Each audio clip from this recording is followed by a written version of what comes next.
राजा परीक्षित और कलियुग। राजा परीक्षित पांडवों के पौत्र और अभिमन्यु के पुत्र थे। वे धर्मपरायण, न्यायप्रिय और भगवान श्रीकृष्ण के अनन्य भक्त थे। उनकी दयालुता, न्याय, परोपकार और कल्याणकारी योजनाओं की चर्चा दूर दूर तक होती थी। एक दिन राजा परीक्षित अपने राज्य का भ्रमण कर रहे थे। तभी उन्होंने एक विचित्र दृश्य देखा। एक काले रंग का व्यक्ति एक गाय और एक बैल को बेरहमी से पीट रहा था।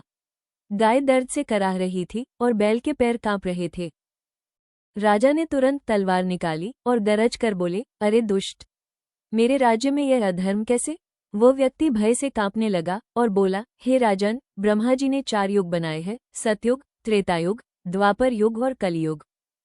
द्वापर युग के बाद अब मेरा समय आया है। मैं कलियुग हूँ। कलियुग ने राजा से शरण मांगी।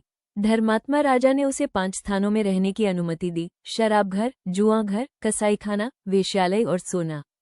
जैसे ही राजा परीक्षित ने कलियुग को सोने में स्थान दिया, कलियुग तुरंत राजा के सोने के मुकुट में जा बैठा।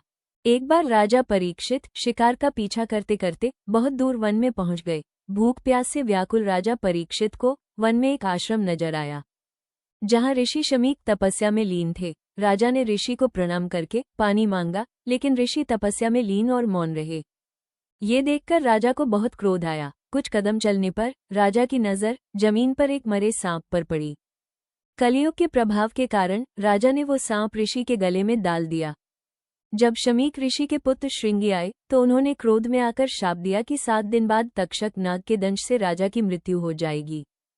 तब राजा परीक्षित ने राजपाट छोड़कर शुकदेव जी से 7 दिनों तक श्रीमद्भागवत कथा सुनी। 7वें दिन तक्षक नाग आया, उनका शरीर गया और राजा ने मोक्ष प्राप्त किया।